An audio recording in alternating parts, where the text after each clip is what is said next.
Ah, Amiga ko man dito kaya. si Nanay Emilita, ano nga po ang pangalan niyo po, ma'am? Apelyido, Emilita.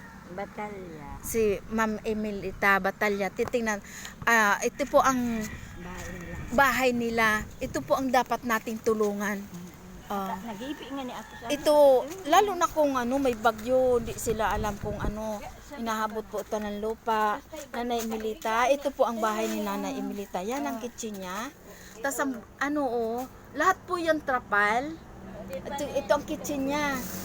Ito ang kwarto niya, Ito ang kwarto niya. Dito sila natutulog. Ito ang dapat natin matulungan si Nanay Emilita Batalya ng Binitayan sa may Duterte Road.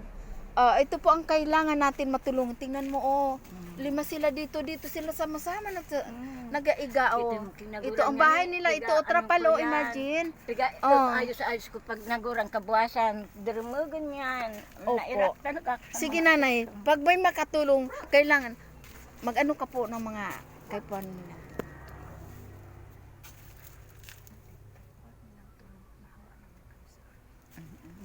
Nakita nga naman ang kanta. Sige na, anong request mo po sa ating mga followers at saka magkatulong ta may mga ibang bansa tayo? Hindi, ang gusto ko naman, mga materyales, sagad yung mga, nakita mga, mga gamo-gamo sa mga akos ko. Anong kailangan mo po nanay, magpabahay? Basta, gusto ko, marani. Basta arinay lang. Ang kailangan mo po nanay, matitirahan na hindi katulad nito. Pag nagbagyo, naku kawawa ito si nanay. Lahat Ito ang kisame niya karton. Tapos trapa lang kanyang bubong. Mga kawawa si nanay dito. Tapos yung mga apo niya, anak niya nandito. Ito ang kailangan natin matulungan. Ito ang bahay niya, ito ang kitchen niya.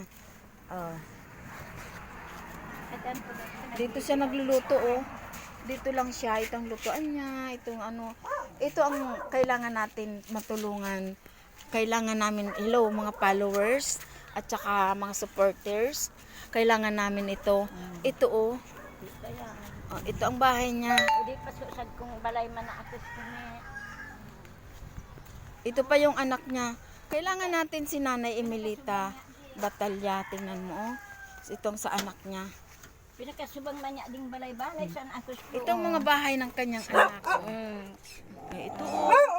Ang natutulog dito, ilan po nanay? Yung mag-ama ko. Yung anak niya. Yung apo kong... Yung anak niya at saka tatay. Imagine mo, tinutulugan nito, Kailangan natin matulungan nito. Kasi papa niya yan na lalaki yan. Dito ka. Manawagan ka nanay sa gustong tumulong sa iyo at maawa. Ano sabi ko? Manawagan ka po. Tulungan mo.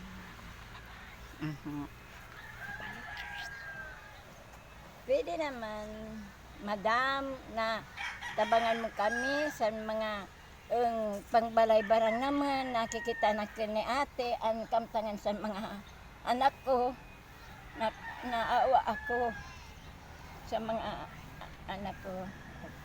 Kaya yan ang problema ko, ang mga anak ko. Pag umuulan man sa loob. Yan lang. Thank you. Hello. Kailangan po natin matulungan. Siya ang natin dapat matulungan na si nanay. Itong bahay niya, kawawa siya. Pag mainit ang panahon, init din ang dinaramdam din dahil halos kasing tangkad ko lang, nasa 5'2" lang ako. Ang bahay niya 5'2", ang taas lang, mga 5'5" lang. Kailangan natin to si nanay matulungan.